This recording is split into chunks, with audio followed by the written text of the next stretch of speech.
Hey y'all, what to do is poppin', what's good? It's your girl, Pure Brown Sugar, and I'm back with another video. And as you can see, I'm in my uniform, so you already know what we're finna talk about. So let's get into it. I joined the military. Yes, I did. And I ain't just joined the military. I joined the United States Marine Corp. Don't play with me. Today we're gonna get into the topics, a couple of questions, not topics. Why I joined the military, and just some frequently asked questions because I keep getting them a lot. Number one question, why I joined the military? I'm gonna tell y'all off top. I joined the military because I needed some stability and I needed some structure in my life. I felt like I was 24 at the time. I'm 25 now. But at the time, I hadn't finished college. I dropped out of college and I just had a baby. I was in this toxic relationship with my baby daddy. Well, it was going toxic. It wasn't always toxic. But, honey, this is not the life I'm supposed to be living. I got so much more potential, so much more, like, value. Like, I know my worth. And I know that I could be living the best life if I actually put myself, like, first and I actually put in the work. So I was just like, this ain't the life for me. So I had to figure something out.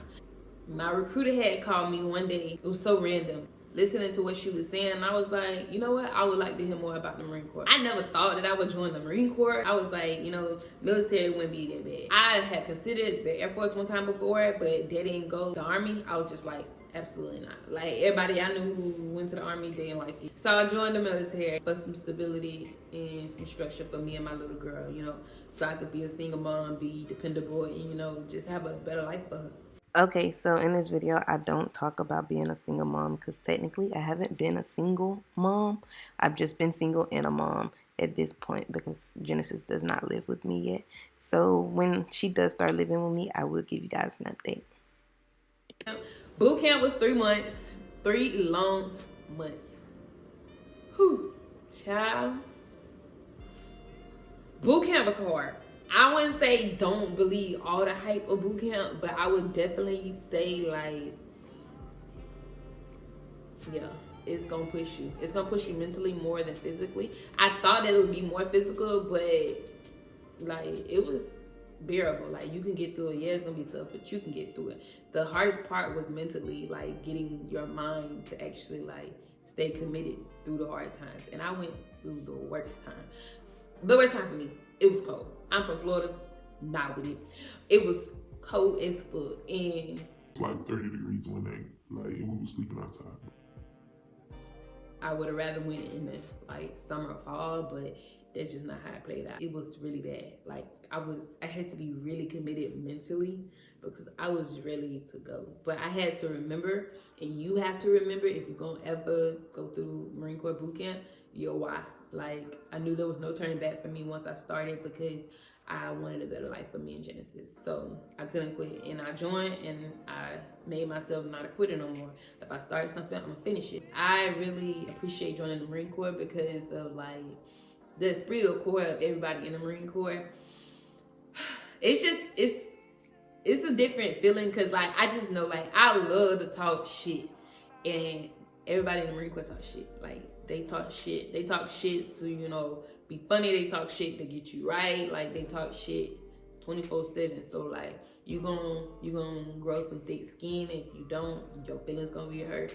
But I always had some thick skin, and I love to talk shit. So it was perfect for me. I was like, hell yeah, I could talk my shit. You ain't gonna cry. You ain't gonna be mad. Okay, let's do it then. So I fit in very well with that part. Even like the values, honor, courage, commitment, now they mean so much more to me just because, like, I want to honor myself and my family. My family was very proud of me. They're supportive, you know, and it just brought some honor to my family. Like, everybody just be like, my cousin, she in the military. My cousin, she a Marine. Like, they be saying shit like that, and it's just like, I appreciate that kind of stuff. But the courage and commitment is what really, like, really sticks with me because you need courage to stay committed. Like, you need courage to get through the hard times, and the commitment, saying you're a Marine, you're committed even when it's hard, even when you're scared, even when it hurts, you're committed, and I appreciate that. So I love the commitment part. I'm very in tune with saying I'm committed to something because I was a quitter. but I'm not quitting no more. So yeah, I love the Marine Corps. I love the Marine Corps so far. Let me say that, because I don't know. Something I wish I knew before I went to boot camp. Something I wish I knew before I went to boot camp. Being a black girl, my hair. Right now it's in faux locks. I wish I would have had something like this, or some knotless braids. Just any kind of style that's like individual, and you know, I could put up in a bun. Because I went with some cornrows and that wasn't it. Because 2 weeks, them things was ready to be taken out and I was looking rough, and I had to figure out what I want to do with my hair. Good thing I know how to braid, but like if you know how to braid, you better hold somebody in your platoon, dude, because you're gonna be SOL, baby. Get something like this that's gonna last, because like your hair gonna be dirty. That's another thing, how your family send you products out back. Like as soon as they get your, you know, platoon number and everything, have them send them shit ASAP. Like, cause honey, I was like, Mom, please send me some grease. Send me some grease and send me some conditioner and shampoo, because this is not happening for me. Like, it's not gonna work. What I'm gonna use some protein. Is it protein? Pantene. I can't use no Pantene.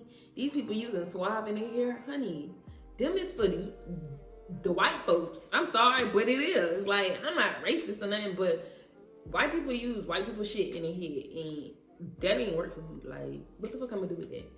I have my hair breaking off, be bald headed. Like right now, I got a whole, I can't even show y'all because it's a little rough right now because I'm growing it back. But I had to cut like the back of my hair off because it had broke off so bad. Like, make sure you have your people send you your shit. Okay, so your job recruiter is based off your ASVAB score. I got a 73, which is pretty decent for a Marine, but it's just really based on what you want to do. Aviation, administration, I could have been an Intel, I could have been a motor T operator. I had a lot of different options. If you get a higher score, the better your options. I went aviation just because I wanted a job that I could take on the outside world. Actually, that was kind of like funny because it didn't happen for me. In the Marine Corps, you get a job category. And then in that category, there's subcategories. And that's how you kind of pick it. Like you pick aviation, and then there's aviation mechanic, aviation operations, aviation technician type shit. And you don't know which 3 of those you're gonna get. You just know you're gonna be aviation. So that's kind of how it happened for me. I wanted to be a mechanic. I got aviation operations. Okay, so this is Editor Brown. If you want a job in the Marine Corps, nothing is set in stone. But if you tell your recruiter what job you want and you fight for it and you stay consistent, it's a higher chance that you actually get the job that you want. I wanted to be a mechanic. I got aviation operations, and now I am an expeditionary airfield system technician. I just be out there doing shit. I'll make expeditionary runways or airfields if we were to deploy and they needed, I would say a long-term airfield, but not something permanent. I say that because like it'll last a couple years if you take care of it, you maintain it, but it's not a permanent solution because you have to maintain it. I just be out there doing shit.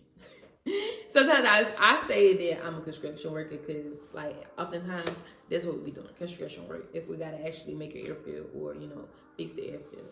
So I'm a construction worker. But most of the days, like now, like day to day, I just be out there doing shit. How I chose my duty station, I didn't get to choose my duty station. I had a choice on where I wanted to go. I wrote down the choice and I didn't get it. So there's that.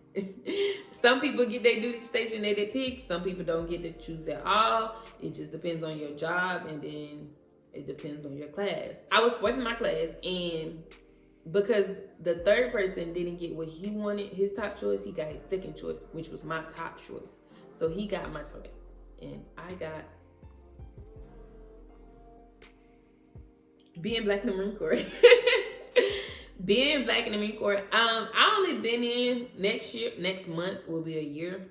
And so far, I mean, I haven't really experienced any racism, but sometimes I'm oblivious to that shit. Cause like, I just be like, people is assholes. Like, I just be thinking people is assholes or they sexist. I don't even think that it's because I'm black and I'm a female. I don't be putting both of them like, damn, it's because I'm black and a female. Nah, for real, I don't ever really notice. I ain't never really noticed no racism shit. Like, If I ever felt the way, it was probably because I was a female and not because I was black. But even that, like I don't really give a fuck. Like, I'm a badass female. Like, I work hard, and being in my school, like, I had to really work hard just because I was a female. It was all guys in my class in the Marine Corp, and then being black and a female is double minority. And it's just like, it is what it is, you know. But like, that's why I said I talk shit, so I get along with anybody, and if they don't get along with me, it's because they hate me. All right, last but not least, hair. There ain't much you can do. For females, especially for black girls, there's not much you can do at all. You can only have natural hair colors. If you try blonde, they're gonna say that ain't for you. That's the racist shit. Keep my hair in these faux locks, these long faux locks. I put it in a bun. One gunner sergeant has told me my bun was too big, but honey, you gonna have to fight me. Other than that, straight cornrows back is cute. My hair in a bun, it ain't that I'm bald headed, but it's natural. So trying to keep it slick and actually neat all day, that ain't for me. I like these faux locks. I can redo them myself. I prefer if you're a black girl in the Marine Corps, go ahead and learn how to do your own hair, cause there ain't many of us out here. I'm sorry. I met one black girl. She came into the unit last week, and it's been 3 months. And I was the only black girl for like 3 months, and there wasn't none before me. So yeah, there's not a lot of us. I met another black girl last week. There's just not a lot of us, bro. It's like rare to see them. And when you do see them, you be like, hey girl, like, hey black girl, like that's how it be. Like it's not a lot of girls at all, but it's really not a lot of black girls. So it's hard to find black girls. Just go ahead and learn how to do your own hair, or cut it off, do a little short piece of cut, something like that. But it's not a lot of styles for us girls. That's all I got for y'all. So I hope you enjoyed this video. If you want to see more, if you have more questions, just comment down below and I got you. Other than that, don't forget to like. If you really liked it, go ahead and subscribe so you can see more. And if you really fuck with the kid, peace on, A-Town down. I love y'all. Now get out of here.